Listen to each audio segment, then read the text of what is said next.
Это так называемый мумбар. Вот. Здесь мулла, понимаете, проповедь читает отседа. Это миграб. Миграб – это направление, понимаете, в сторону нашей святыни Мекки, Медины.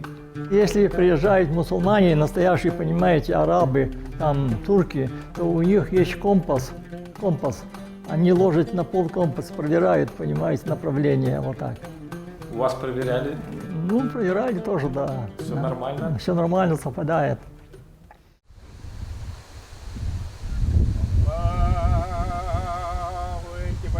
Перад кожнай малітвай намеснік імама муэдзін узнімаецца на мінарэт мячэці і громка абвяшчае азан. Тэкст гэтага закліка да малітвы застаецца без зменаў амаль 1500 гадоў. А яшчэ яго нашэптваюць немаўляці у правае вушка адразу пасля нараджэння дзіцяці.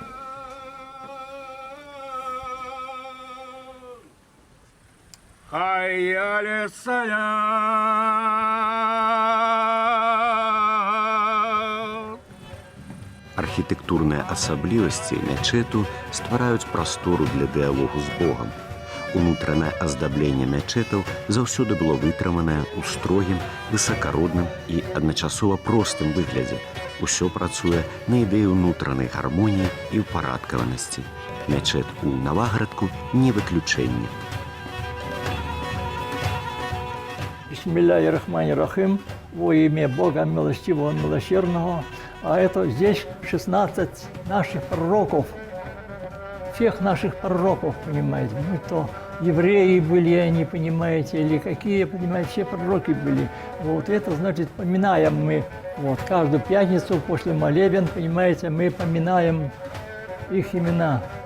Даже Иисус Христос, вот тоже, понимаете, Ища Рухуллахи, Иисус Христос. А это наш Мухаммед пророк, последний пророк был, понимаете, созданный Богом. Наогул іслам прасякнуты духам дэмакратызму. У асяродку мусульманскага духавенства адсутнічае іерархія. Найбольш шануюцца адукаваныя людзі, што валодаюць духоўнымі ведамі, знаёмыя з рэлігійнымі абрадамі, рытуаламі, што чытаюць Куран. Алі Шахідэвіч – адзін з тых старажылаў мусульман, хто памятае арабскую мову, якой навучаўся ў Наваградку ў гады так званага польскага часу. Наш весь Коран, он так, понимаете, написано, надо через микроскоп только, понимаете, читать. Да, целый Коран, вот, пожалуйста, целый Коран. Вот это все наши Кораны дарили нам люди, приезжали с разных стран, понимаете, и нам привозили Кораны. Вот главное наша сура, вот. А'узу биллахи минаш шайтани раджим, бисмиллахи-рахмани-рахим, альхамдулиллахи раббил аламин. А где вы учились читать по-арабски? У нас до войны была здесь школа. Если я утром иду в польскую школу обучаться, то я прихожу на обед, я оставляю книги и покушал, понимаете, и я должен сюда прийти. Я не бегал, и никто из нас не бегал в то время, понимаете. Мы должны были до вечера, понимаете, здесь заниматься. Адбудова мячэтаў у Беларусі важная справа для адраджэння духоўнай культуры і з'яднання беларускіх татараў. Ісламскія святыні з'яўляюцца яшчэ і своеасаблівым асветніцкім цэнтрам. Калі ішлі здымкі гэтага фільма, навагрудская мусульманская абшчына завяршала рамонт нядзельнай школы, якая мусіла прыняць усіх жадаючых вывучаць іслам, арабскую мову і чытаць Куран.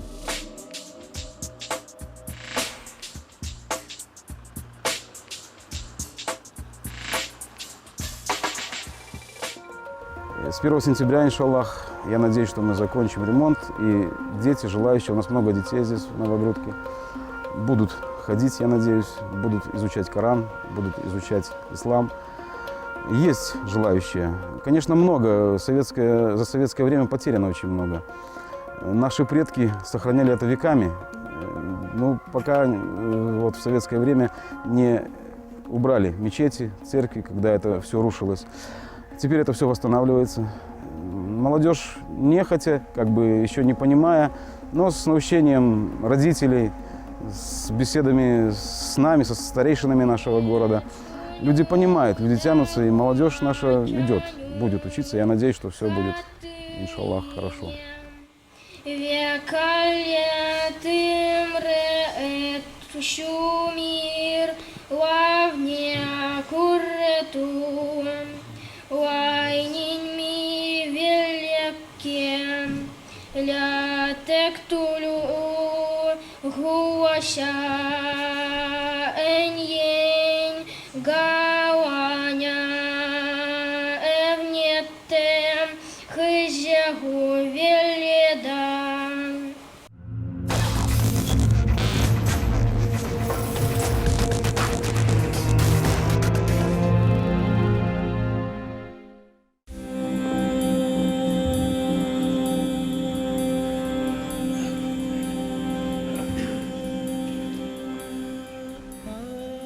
Чаму нашыя татары моляцца па-арабску?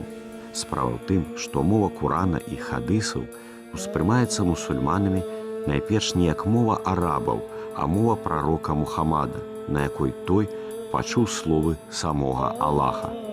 Нягледзячы на тое, што для большасці мусульманаў свету арабская мова не ёсць роднай, вернікі павінны здзяйсняць малітву менавіта на ёй. Выключэнне можа быць толькі для тых, хто толькі нядаўна прыйшоў у іслам і яшчэ не паспеў засвоіць малітвы на памяць па-арабску.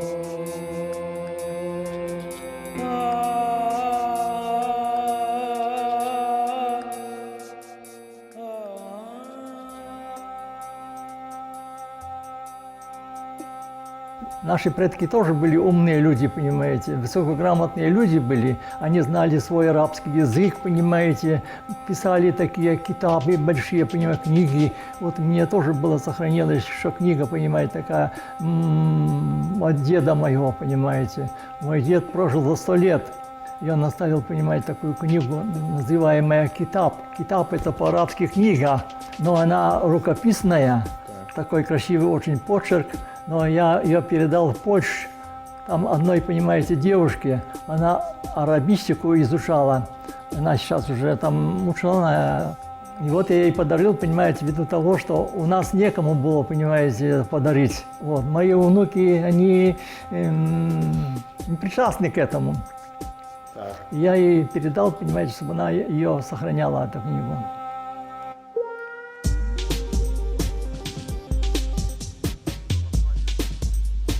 Наше мусульманскае насельніцтва заўсёды было меншасцю ў хрысціянскай дзяржаве. Таму, каб захаваць сваю ісламскую веру, татары развілі культуру перакладу рэлігійных тэкстаў у беларускую і польскую мовы.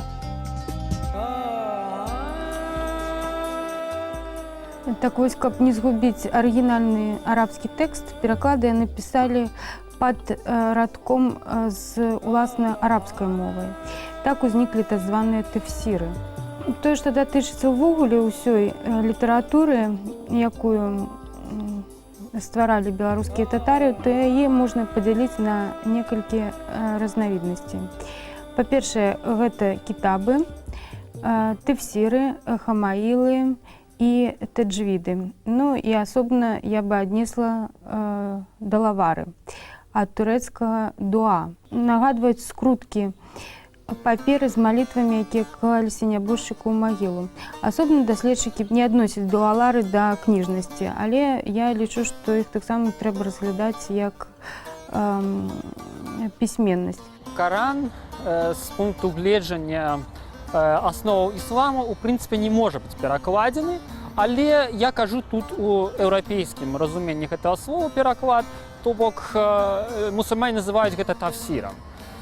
Называюць гэта тафсірам і Гэта быў пераклад, які быў зроблены менавіта на беларускую мову, але запісаны асаблівай графікай. Гэта значыць арабскімі літарамі, якія былі адаптаваны да патрэбаў беларускай мовы, былі дапоўненыя дадатковымі літарамі. І таму, скажем, на сёння гэты помнік старабеларускага пісьменства застаецца недасягальным для беларусаў і застаецца пакуль што па-за абсягам фактычна нашай літаратуры.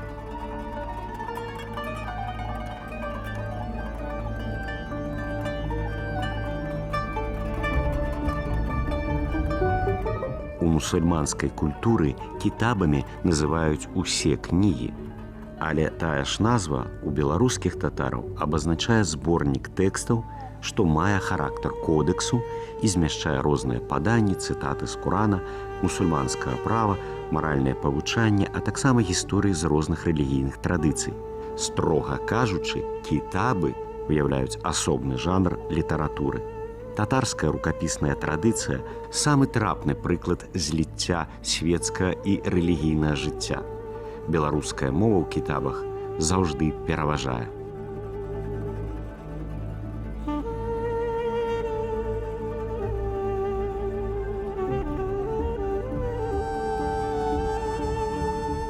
Перакладаць Каран на беларускую мову давялося дзеля таго, што большасць мусульманаў Беларусі, яны па сваім паходжанні, зразумела, не былі арабамі, больш за тое нават з пункту гледжання этнічнага складу, яны былі вельмі рознамасцевай групай.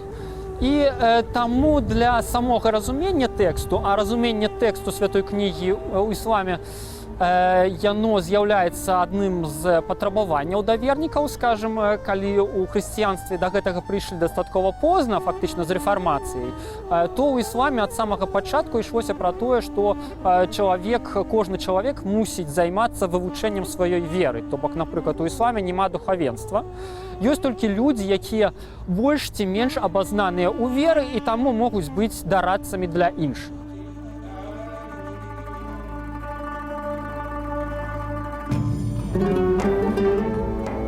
Кітабы – гэта кнігі вялікага памеру.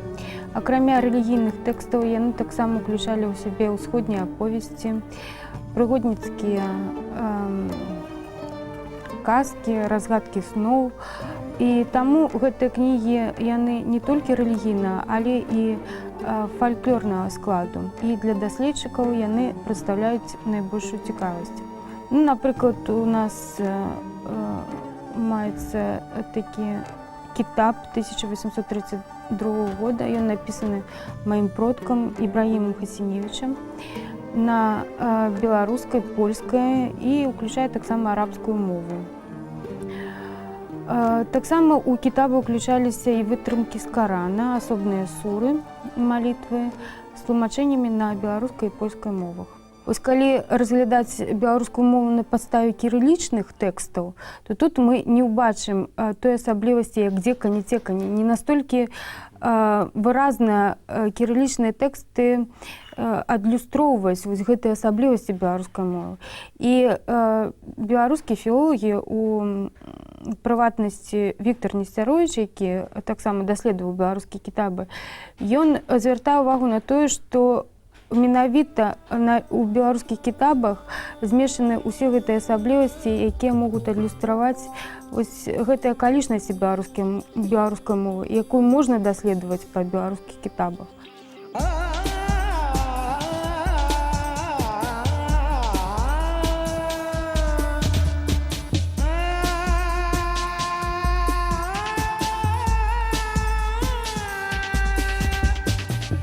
У нашай дзяржаве ніколі не было друкаваных выданняў арабскай графікай, таму традыцыі ручнога перапісвання кітабнай літаратуры выявіліся доўгажывучымі і датрывалі ледзь не да сёння. Помнікі татарскага пісьменства па-свойму унікальныя. Збольшага яны захоўваюцца ў вялікіх бібліятэках, музеях, але немалая частка ў прыватных калекцыях. Кітабы – надзвычай рэдкая духоўная спадчына беларускіх татараў.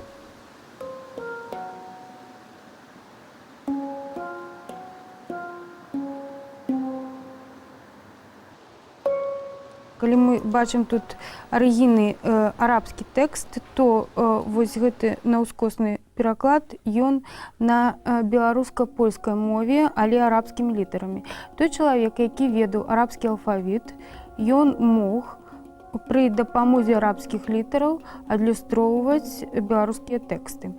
Для таго, каб найбольш цесна падысці да беларускай мовы, татары ўключылі ў арабскі алфавіт дадатковыя гукі, якія адлюстроўваюць гукі «дз», «ц», «п», якіх у арабскім алфавіце няма. Справа ў тым, што ў арабскай мове ўвогуле галосных няма. Вы бачыце, што гэта спецыяльныя значкі, якія адлюстроўваюць розныя галосныя. Дама, кясра і фатха. Гэта звычайныя паказчыкі галосных у арабскай мове. Ну, той, хто ведае больш арабскую мову, ён мяне зразумее.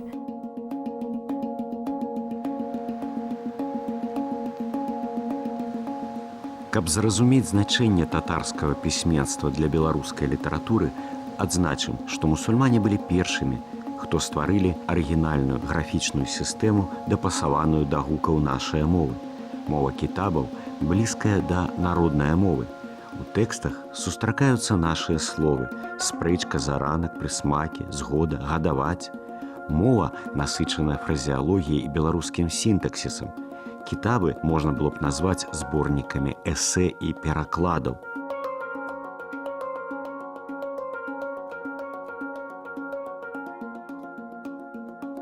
Звычайна пісалі такія кнігі мулы, гэта татарскія духоўнікі, мудзіны, іх памочнікі, а таксама годжы, ад слова хаджапан, вучыцель.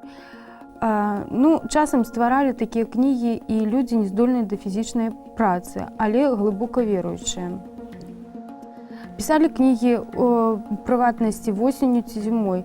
На адну кнігу прыходзілася па некалькі месяцаў. Даўжэй за ўсё пісаліся кітабы і караны. Хутчэй за ўсё ствараліся хамаілы. Кітабы і кураны пісаліся на вельмі добрай паперы з бляскам, якая была устойлівая да паветра і вады. Выкарыстоўвалі таксама энкауст хатняга прыгатавання, чорны ці чырвоны, зроблены з шафрану. Пісалі пером гусіным ці калемам. Тое, што датычыцца чырвонага энкауста, то ў кітабах ім азначалася новая глава, так званы баб. У перакладзе з арабскай мовы баб азначаюць дзверы. Мусульмане, адзіныя з усіх жыхароў краю, бесперарыўна падтрымлівалі традыцыю беларускамоўнага пісьменства. Як гэта не дзіўна, мусульманская літаратура ў перыяд да 20-го стагоддзя стварыла найбольшую з усіх веравызнанняў традыцыю беларускамоўнай рэлігійнай літаратуры. Толькі пра беларускіх татараў можна з упэўненасцю сказаць, што яны захоўвалі, пісалі і памнажалі кнігі па-беларуску, хай сабе і з некаторымі польскімі тэкстамі, нават у самыя цёмныя для літаратуры вякі.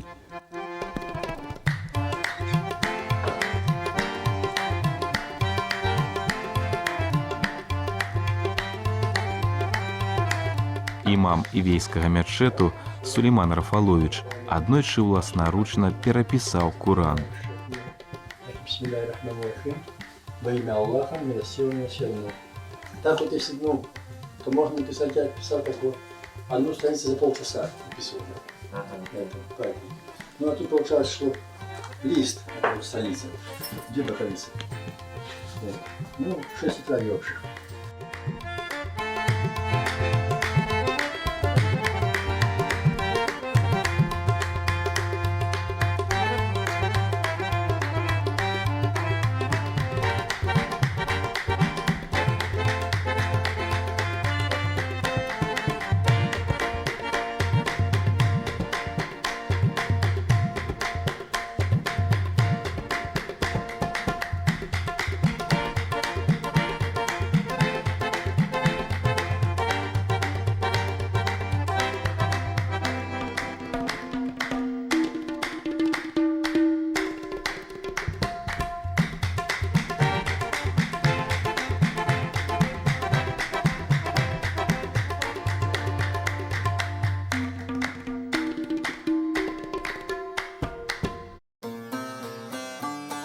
духоўны тэкст святой кнігі іслама на арыгінальнай арабскай мове належаў да самых папулярных рукапісных кніг беларускіх татар. Куран для магамітаніна асноўная і цудадзейная кніга. На яго першых і апошніх старонках месціліся малітвы і тлумачэнні рытуалаў. Часам дадаваліся правілы артыкуляцыі, а таксама найбольш папулярныя суры. Нагадаем, што галоўным прызначэннем кітабаў было падтрыманне веры. Іслам быў дадзены для ўсіх, не толькі для арабаў альбо адмыслоўцаў арабскай мовы. Згодна Курану, Усявышні не патрабуе ад нас большага за нашыя сілы і магчымасці. У кітабах ёсць нават такі фрагмент, як я і да гэтага часу памятаю, што, вот, скажем, хто не ўмее пець намаз па-арабску, то хай абракаецца па-руску, то бок у сэнсе руску па-беларуску, таму што акурат, калі мы паглядзім усе кнігі, то чаго там няма, дык гэта акурат рускай мовы.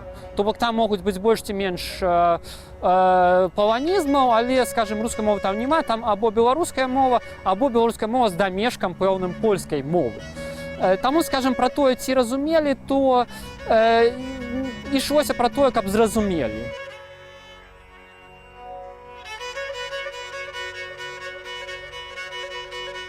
Прафесійныя перапісчыкі стваралі так званыя мугіры. Мугір – гэта вытрымка з Карана, прыгожа зробленая. Яна ўпраўлялася ў рамку і вывешвалася на сценах мячэці ці ў дамах. Як вядома, у мячэці нельга было ніякіх выяў чалавека змяшчаць, і таму змяшалі вось такія прыгожыя мугіры. На жаль, да нашага часу не дайшло старажытных мугіроў. Я думаю, толькі адзін 18 стагоддзя, ён знаходзіцца ў гарадскім пасёлку Смілачах, вось у прыватнай калекцыі. Ну і больш глыбока яго даследаваць можа, напэўна, толькі татары, таму што татарскія сем'і жывуць вельмі закрытыя.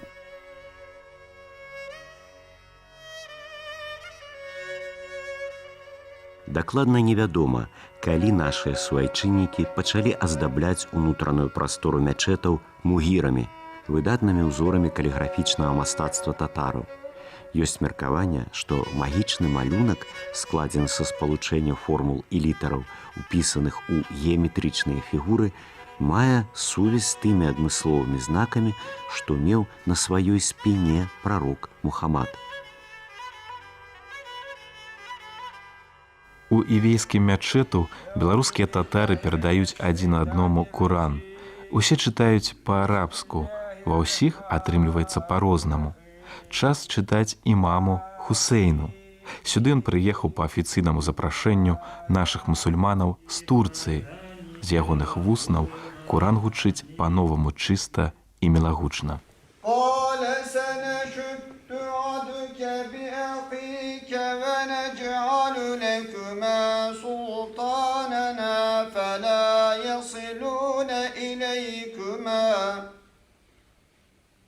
بآياتنا أنتما ومن اتبعكما الغالبون فلما جاءهم موسى بآياتنا بينات قالوا ما هذا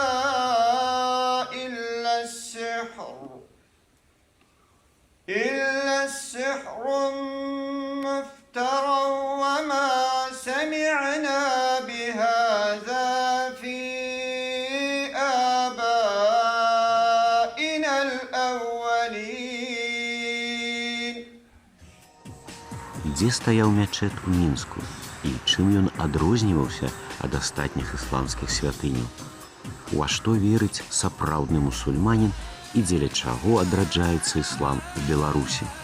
Глядзіце гэта ўсё у апошняй серыі аўтарскай праграмы Александра Матафонова «Лабірынты гісторыі беларускіх татараў».